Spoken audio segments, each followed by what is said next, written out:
చూసిండ్రా ఇది AP deputy సీఎంగా ఏలుబడి ఎలుగబెడుతున్న కొనిదెల పవనాలు సారు ఇలాకా అయిన పిఠాపురం నియోజకవర్గంలో ఉన్న ఇందిరానగరు. మరి వానలు పడి గల్లీల పొంట నీళ్లు నిండి ఇండ్లకు వస్తున్నాయా అంటే కాదు ఊరిని ఆనుకొని పంట కాలువ ఉన్నదట.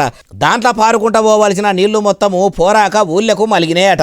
అందుకే ఇంత పరిశాన వచ్చిందట. గుర్రపు టెక్క గుర్రం తోక లెక్కనే గుబురుగా పెరిగిందట. అట్లనే ఎదురైన ప్లాస్టిక్ చెత్త చెదార మన్ను మశానం మొత్తం నిండిపోయి జామ అయితే ఇంత ఆగానికి వచ్చిందట. బాధితులు బాధ చెప్తుండ్రు ఇనుండ్రి. చాలా సార్లు కూడా మేము మున్సిపల్ కమిషనర్ గారికి ఇన్ఫార్మ్ చేయడం కూడా జరిగింది. ఇందాక కూడా మున్సిపల్ కమిషనర్ గారికి ఫోన్ చేస్తే ఇది మాకు సంబంధం లేదు, ఇది ఇరిగేషన్ పరిధిలో, ఇది ఇరిగేషన్ వాళ్ళు రావాలి, దీనికి అసలు మాకు సంబంధం లేదు, మేము మాట్లాడుతున్నాం వాళ్ళతో అంటున్నారు కమిషనర్ గారు. సరే సార్ మీరు మాట్లాడుతున్నారో మాకు వాళ్ళ నెంబర్లు ఇవ్వండి అంటే నెంబర్లు లేవు మా దగ్గర అంటున్నారు. మాట్లాడినప్పుడు మాకు ఆ నెంబర్లు ఇవ్వాలి కదా సార్. మాకు అది పోయి కొరిదెల పవనాలు సారు ప్రాతినిధ్యం వహిస్తున్న ఎస్సీ వాడకట్టట. నువ్వు చెప్పమ్మా. నీ వాటర్ వచ్చేస్తుంటే కాలువ వచ్చేస్తుంటే పాములు గట్ట వచ్చేది సంటి పిల్లలతో బయట ఉన్నామని సార్ లాగండి. మమ్మల్ని ఎవరు పట్టించుకోవట్లేదండి. అసలు దీనికి పరిష్కారం అంటే తెలియట్లేదు. ఎవరిని అడిగినా సరే మాకు సంబంధం లేదు అంటున్నారండి.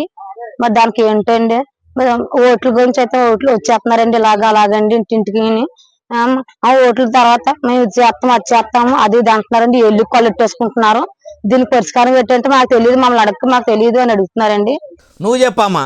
పవన్ కళ్యాణ్ గారండి, పవన్ కళ్యాణ్ అండి పట్టించుకోలేదండి. ఓట్లు మాత్రం వచ్చేస్తున్నారండి.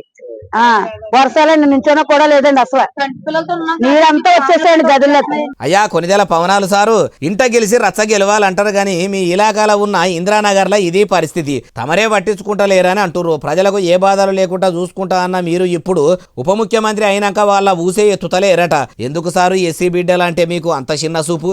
ఈ ఏరియాలలో మీ ఓళ్ళు ఉంటలేరని ఇంత లాపర్వగా ఉంటుండ్రా అంటుండ్రు ఏ ముచ్చటిన్నోళ్ళు.